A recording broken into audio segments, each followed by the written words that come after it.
Hi, wrestling fans. Thanks for clicking the dreaded D-Rose report.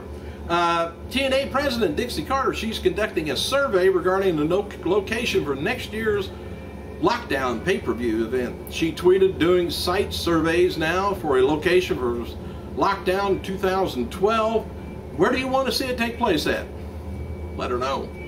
And by the way, Velvet Sky has dismissed yesterday's report attributed to Wrestling Observer editor Dave Meltzer that much of Karen Jarrett's degrading on-air dialogue towards the Knockout Division starlets is based on certain company officials legitimately the way they perceive her.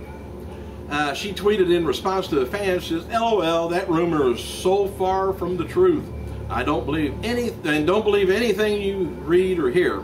So don't believe anything I tell you either." Apparently. TNA Knockout then started talking about Wednesday, last Wednesday to her followers. Well, today's Wednesday, isn't it? It must have been today. A grown man plus rumors equals wrong.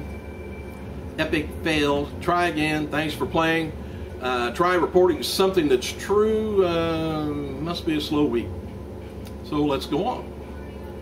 Regarding WWE discontinuing Classics on Demand, if you got that, they're going to quit doing it in order to bolster the strength of WWE Network when it debuts in April. Although subscribers to the video on demand services are receiving postcards informing them that the service will be discontinued on January 1st.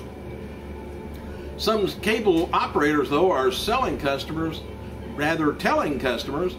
asking them about the status and that it will not be discontinued until March 31st, which is the day before April Fool's when the network starts up. So somebody doesn't know. So anyway, within a 3 or 4 month period, it'll become over to their network. WWE is holding Raw live events in Matthew Knight Arena, Eugene, Oregon, Sunday, February 26, 5 p.m. And Time's Person of the Year 11 features a brief biography on Randy Macho Man Savage, who passed away on May 20th, was included in their Fond Farewells section of notable deaths in 2011. PWIinsider.com confirms Jesse Neal has parted ways with the TNA Wrestling and working on one final match for the organization, Monday's Impact taping in Orlando. I wonder if they'll beat the crap out of him and haul him off like they do everybody on WWE. Founding members of Inc. Incorporated decided to leave TNA after declining their respect to relocate to Louisville, Kentucky to work out of the developmental organization of Ohio Valley Wrestling. Mondays, we had Monday and Tuesday in Orlando tape matches. Upcoming episodes of TNA Explosion are as follows: Christopher Daniels taking on Devon Kazarian, taking on Samoa Joe. Christopher Daniels taking on Samoa Joe. And celebrate TNA's upcoming tour of United Kingdom. Challenge has teamed up with wrestling organization to compete, run a competition which first includes first place prize of dinner with Velvet Sky, which I would do that myself. Just to get it, I don't know if you have to win or not, but just get a dinner with it. Birthdays, by the way, happy birthday to one-time tag team champion Johnny Jeter. Remember him? 30 years old. And looking back on this day in 2008, Wrestling World lost former WWF and ECW jobber Mike Bell at just the age of 37. Bell is perhaps remembered most for his WWF match against Perry Saturn, where Saturn repeatedly stiffed Bell after Bell failed to execute a snapmare. And on the side note, by the way, it was rumored that Saturn was given the mopey gimmick as oh, the moppy gimmick. Remember, he used to come into the ring with the mop. I forgot about that.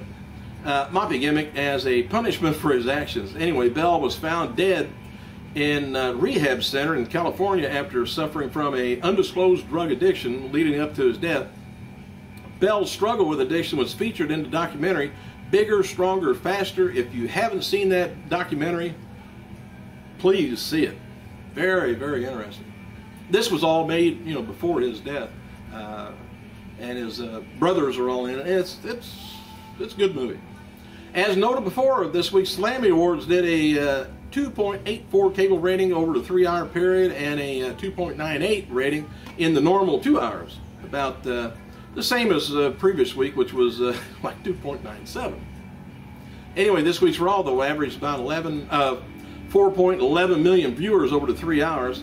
The first hour averaged about 3.6 million. Second hour, about 4.5 million. Third hour, about 4.16 million. This marks the 8th week, though, out of 12 of the last 15 where Raw has lost viewers in the final hour. Whew.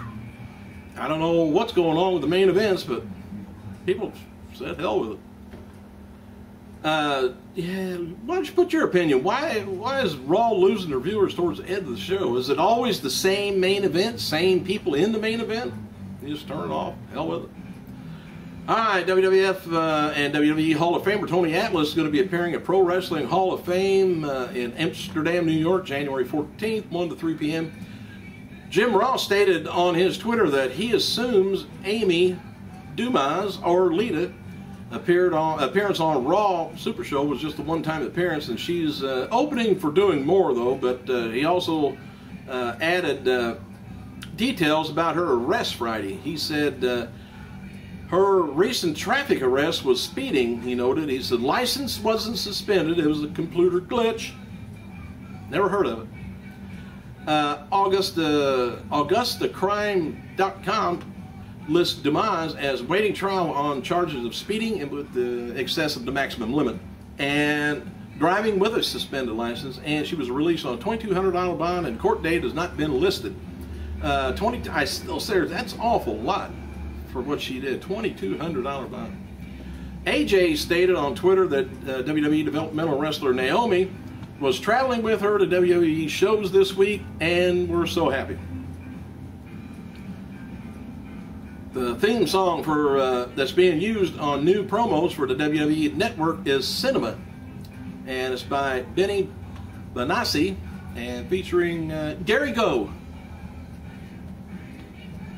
Chris Jericho, I don't know who he is either.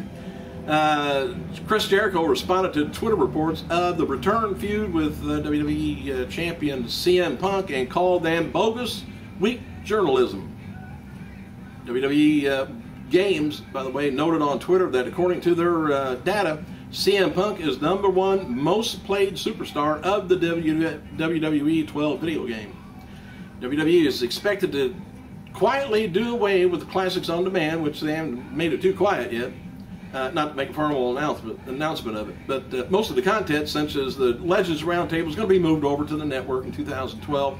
WWE officials wanted both Lita and Trish to present the Divalicious Slamming on Raw last Monday. Sort of a way to endorse Kelly Kelly, I guess. And Trish turned it down because she was traveling. There's no heat, about her returning, and she was still in good terms with WWE. So she just did not want to, travel from Canada for what had been just a quick appearance on the show. New Jersey, plus she probably didn't have anything to promote at the time. New Jersey independent promoter Dante Dash has been added to the WWE developmental roster in FCW. New York Times profiled former WWE star Finley's family this week and was noted that his son David is planning to get into pro wrestling in Japan once he graduates from high school. David is currently a top high school wrestler.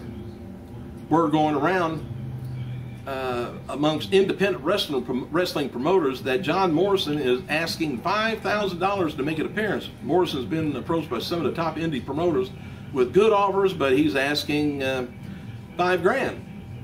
Well, from what I see, I could get China for $5,000. Not only at the wrestling show too, and anywhere. Sources within TNA reports that nothing's been finalized on the deal between TNA and Ohio Valley Wrestling, by the way, despite TNA making an announcement and Dixie Carter referring to OVW as their developmental territory in recent interviews. Jesse Neal may have finished up with TNA this week at the TNA Impact Wrestling tapings. And updated main event for this Saturday's WWE show in Nassau Coliseum in Los Angeles is CM Punk taking on The Miz and John Cena and Alberto Del Rio, with Mick Foley as special guest referee and Mark Henry taking on Big Show. I think that's been done before.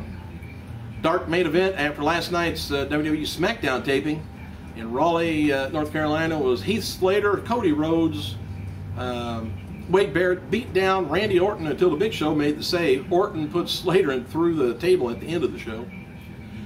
Kane's still listed as WWE SmackDown on their roster, but profile photo has been updated with the new look.